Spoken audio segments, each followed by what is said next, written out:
In a Web 2.0, 21st century, third millennium world, schools have never been more relevant in the lives of young people.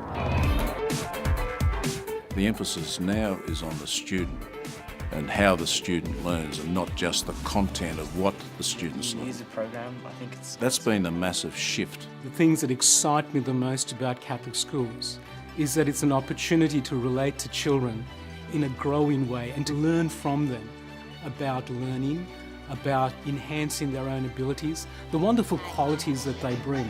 Okay, so all the words are the Every child is a unique gift. Every child is different, and every child can experience an improvement in their learning through coming to school.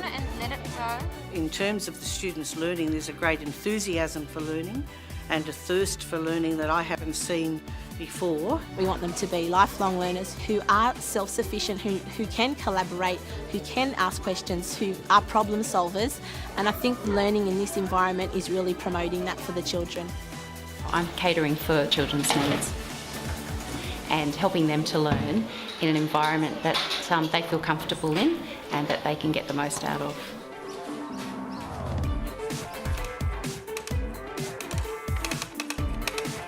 It's student-centred, so the children are at the centre. They might not all necessarily be doing the exact same task at the same time. It's individualised so that students who need to be extended are, students who need teacher support will have the teacher support. We're developing new models of schooling, so we have to invest in those models and make sure they continue to be relevant. They will only ever stay relevant in the lives of young people when they meet the children in the world in which they live. So let's keep watching. You can see what the next thing is. It's made you really sort of take that look at what you're doing with the children and why you're teaching what you're teaching, to make sure what I'm doing with the kids is purposeful and the children are engaged in their learning. In the last 5 or 6 years, we've had enormous changes in technology, and that's had a huge impact on the learning and teaching. Space or time doesn't matter, you can just connect. The irony of a world like that is that we've never needed better teachers because we need to mediate that content. So what are the main instruments? We've moved from the understanding of teachers as content gurus and owners and then transmitters of information through to a world where information is so readily accessible. Schooling needs to keep up with what's happening in society, and particularly around technology. Do you want to scan them with the iPad? Whilst we embrace all the technologies as they evolve on a daily basis, we also need to meet the challenge of educating students in responsible use of those technologies. If they feel that they're allowed to be creative in here, they are passionate in this through.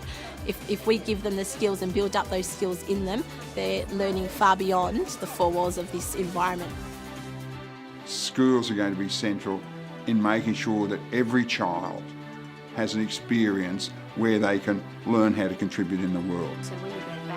I think by promoting Aboriginal perspectives and culture and spirituality within the classroom encourages all children from different nationalities to feel proud of their uniqueness. We try and teach the kids not just about the literacy and the numeracy, it's about encouraging them to be comfortable with their identity. Research has shown that where parents are involved in learning, that students are happier with their learning, and not just happier, that they're more successful and more content in their learning. I enjoy being involved in the school education and helping kids and see everyday activities and how the kids react and enjoy and improve. That's the most important things for me. Schooling's now both local and global, and the boundaries of the school are now what I'd call porous. So they have to be open to a two-way transmission. You cannot say you need to collaborate and continue to learn and then cut yourself off from the world. In businesses, people work in groups, and it's got to be the same in education. The problem with this change, of course, was how do people work in groups? You can't put a group of students together and say work collaboratively together and communicate with one another.